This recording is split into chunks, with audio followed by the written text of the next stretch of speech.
શું નામ તમારું? નટવરભાઈ લખમણભાઈ ખૂટી, નટવરભાઈ ખૂટી. કી ગામથી આવો છો? જામનગર જિલ્લા ચેલાચંગા. ચેલાચંદ. આપણે નટવરભાઈ શેની તકલીફ હતી? ગોળાની તકલીફ હતી, દોઢ વર્ષથી.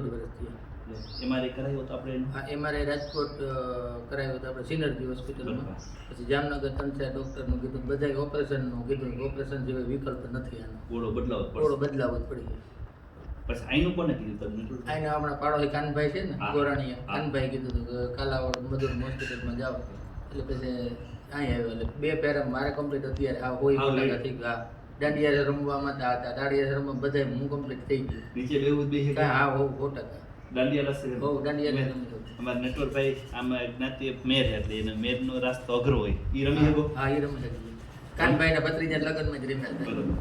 અનુભવ થઈ ગયો ટૂંકમાં કઈ વાંધો આવ્યો નહીં. બરોબર. અહીંયા તો આપણે નટવરભાઈ આ જે સારવાર લાગી કેવી તમને લાગી? આવી તકલીફ છે ને ઘણા બધા લોકોને હોય છે. હા.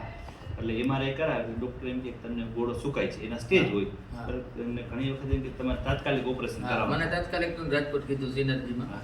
કે તાત્કાલિક ઓપરેશન કરાવો, નકર 2 બાજુને હુકાય એટલે ઓપરેશન સિવાય વિકલ્પ નથી. અને આ પદ્ધતિ કેવી છે કે જો તમને આપણે 2 સિટિંગ કરી ને ત્યાં 2 બે વખત આવ્યા તો અત્યારે નોર્મલી નેચરલ રીતે બધું આપણે કામ હા, કરીએ. 100%. ઓલું આપણે શું થાય ઓપરેશન કર્યા પછી અમુક મૂવમેન્ટ ન થઈ હા. કે નીચે નો બેસી હા, શકીએ. બેસી. અથવા તો અમુક આપણે જે દાંડિયા ઝડપથી રમવા- ઝડપથી હાલવું એ બધીનું ધ્યાન રાખવું.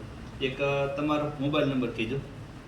મોબાઈલ નંબર બોલો. 9951 89408. આ નટવરભાઈને જે તકલીફ થઈ ને એવી કોઈને તકલીફ હોય તો તમે નટવરભાઈને પણ પૂછી શકો કે આ કેવી રીતનું આપણે અહીં સારવાર કરી અને કેટલો ફાયદો છે.